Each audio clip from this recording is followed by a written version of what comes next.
So now that the Obi-Wan Kenobi series is finished, a lot of fans have been expressing that they wish it was a movie instead of a 6-part series. Well, funny enough, the very first writer for Obi-Wan Kenobi, Stuart Beattie, sat down with the direct to discuss his idea for the very first script of an Obi-Wan Kenobi movie, which was originally planned out as a full trilogy. The first quote goes on to say, "Right, so not at all, none. I wrote the film that they based the show on. So yeah, I spent like a year and a half working on it, and then, when the decision was made not to make any more spin-off films after Solo came out, I left the project and went on to other things. Joby came on and took my scripts and turned it from 2 hours into 6. So I did not work with him at all. I just got credit for the episodes because it was all my stuff." So his idea for these 3 movies was to be 3 separate stories in Kenobi's life, not just one overarching story. But they would still end up leading up to A New Hope. Another quote from the article says, "So when I pitched my Obi-Wan story to Lucasfilm, I said, there's actually 3 stories here, because there's 3 different evolutions that the character has to make in order to go from Obi-Wan to Ben. And the first one was the first movie, which was the show, which was surrender to the will of the Force, transport your will, surrender your will, leave the kid alone. So then the second movie was thinking about where Kenobi ends up, and one of the most powerful, and probably the most powerful moment in all of Obi-Wan's story is that moment where he sacrifices himself in A New Hope. Great moment, you know, makes you cry, but if you stop and think about it, it's a pretty sudden thing.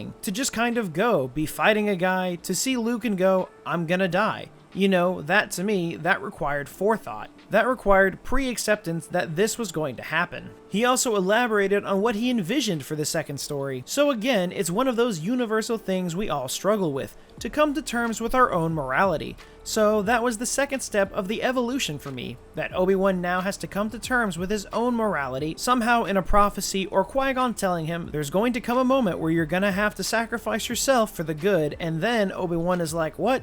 No, I'm here to help. I can't, no. And get him to that point where Obi-Wan has accepted the idea that he's going to die, and that he's going to die willingly at a crucial moment, and that you will know when that moment presents itself, so that when that moment comes up in A New Hope, you understand. He's recognizing he's been on this journey already, and he's waiting for this moment, and that's how he's able to make it so easy, to do this sacrifice and die. So that, to me, was the second evolution, the second film, the second story. So for me, if I have anything to do with the second season of Obi-Wan, that's the character evolution that I would take him on. That, to me, is really interesting, and like I said, universal. This is all very interesting, especially with the talks of a Season 2 potentially coming. Do you want to see the original story used for a Season 2, or do you want them to do something else instead? Or maybe you don't want a Season 2 at all. Let us know what you think down in the comments.